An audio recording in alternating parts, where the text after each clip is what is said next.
تو by road جائیں تو میکسیمم آپ کو 2.5 جو ہے وہ 3 گھنٹے میکسیمم لگ جائیں گے. یہاں پہ جو ہے 15-20 منٹ آدھا گھنٹے میں میکسیمم آپ جو ہے وہ شرک پہنچ جاتے ہیں. نویں بیڑی بنی ہے نا تو نویں بیڑی دی خوشی چ نا جڑا ہی کھانا تقسیم کرنے مری جیسا جو ہے ماحول آپ کو مل جاتا ہے, سیر و تفریح بھی جو مل جاتی ہے. اردو پوائنٹ کی ویڈیوز دیکھنے کے لیے ہمارا چینل سبسکرائب کیجیے اور بیل کے آئیکن پر کلک کیجیے تاکہ آپ ہماری تمام آنے والی ویڈیو سے باخبر رہ سکیں.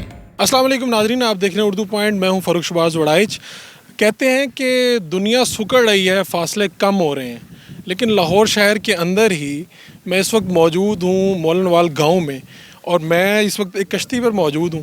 یہاں سے صرف 5 منٹ کی مسافت میں آپ 5 منٹ کی مسافت طے کر کے شرکپور پہنچ جاتے ہیں, اور اگر آپ بائی روڈ جائیں تو یہی آپ کو مسافت کم از کم 2 گھنٹوں کی پڑتی ہے.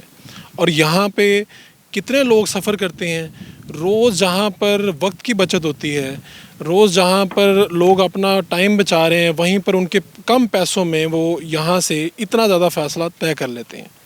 تو جو یہاں پر کشتی کے ذریعے لوگوں کو لے کے جاتے ہیں, میں انہیں سے پوچھتا ہوں کتنے لوگ روز یہاں سے کرتے ہیں. تقریباً کوئی 100 کے قریب جاتے ہیں. 100 کے قریب روز آپ 100 افراد کو چھوڑتے ہیں, مطلب اس جا رہا ہے ادھر جا رہا ہے. ٹھیک ہے. اور اس کے کتنے پیسے لیتے ہیں آپ؟ 20 روپے. 20 روپے جی. ایک. اور یہ بائک بھی ہو جس کے پاس, اس کے بھی؟ ہاں 20 روپے اس کے بھی. ٹھیک ہے. سامان وغیرہ اگر اضافی ہو تو اس کے کوئی پیسے زیادہ لیتے ہیں کہ اتنے؟ نہیں اتنی. تو یہ ویسے یہ سیکیور ہے, مطلب سیکیورٹی پوائنٹ آف ویو سے دیکھا جائے تو یہاں سے لوگ آگے جاتے ہیں تو کوئی مسئلہ تو نہیں ہوتا؟ نہیں مسئلہ نہیں ادھر سے. اور یہ جو آپ کر رہے ہیں, کتنی آپ کے پاس یہ کشتیاں ہیں؟ 2 ہیں. اور ویسے ہم نے یہ دیکھا ہے کہ لوگ جب یہاں سے ٹریول کر رہے ہوتے ہیں تو لوگ بڑے پرامن بھی ہیں, خوش بھی رہتے ہیں اس سے, کیونکہ فاصلہ کم ہوا ہے. آپ لوگوں کے کیا جذبات ہوتے ہیں جب لوگوں کو اتارتے ہیں؟ جذبات وہ اپنے کار جان. گھنٹوں کی مسافت منٹوں میں کس طرح سے طے ہوتی ہے, ہم نے آپ کو دکھائی ہے. ایک یہ ذریعہ ہے اور دوسرا کشتی کے ذریعے.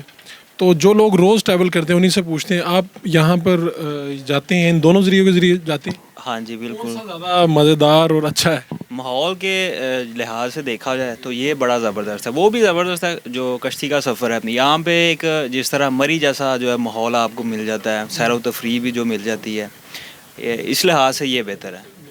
اس پہ کتنے خرچ آتا ہے اور اس پہ کتنا خرچ آتا ہے؟ اس پہ بھی سیم ہی ہے. اس سے تھوڑا سا زیادہ کاسٹلی ہے, کوئی 30-40 روپے جو ہے وہ پر فرد لیتے ہیں, اور وہاں پہ جو 20 روپے.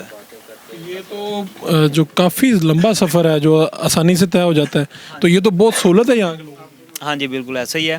آپ بائی روڈ جائیں تو میکسیمم آپ کو 2.5 جو ہے وہ 3 گھنٹے میکسیمم لگ جائیں گے. یہاں پہ جو ہے 15-20 منٹ آدھا گھنٹے میں میکسیمم آپ جو ہے وہ شرک پہنچ جاتے ہیں. دریا کی ایک طرف سے دوسری طرف جانے کے لیے یہاں پر کشتی استعمال ہوتی ہے, وہ ہم نے آپ کو دکھائی بھی ہے. لیکن جب کوئی یہاں مقامی زبان میں کہتے ہیں بیڑی, جب نئی بیڑی بنتی ہے تو لوگوں میں کھانا بھی تقسیم کیا جاتا ہے. تو آپ نے آج نئی بیڑی بنائی ہے؟ ہاں جی. تو کیا کتنے لوگوں میں یہ روایت ہے کھانا تقسیم؟ ہاں جی, کھانا یہ نویں بیڑی بنی ہے نا تو نویں بیڑی دی خوشی چ نا جڑا ہی کھانا تقسیم کرنے. چیئر لفٹ کا تصور آپ نے صرف شمالی علاقہ جات میں دیکھا ہوگا, لیکن شہر لاہور کے اندر جہاں پر یہ لفٹ بھی موجود ہے وہاں پر کشتی کا سفر بھی ہے, اور لوگ شہر کی ٹریفک سے دور قدرتی مناظر سے لطف اندوز ہوتے ہوئے اپنا سفر بھی کرتے ہیں. یہ آرام دہ سفر بھی ہے اور بچت بھی رہتی ہے. اپنے میزبان فاروق شباز وڑائچ کو اجازت دیجیے. اللہ نگہبان.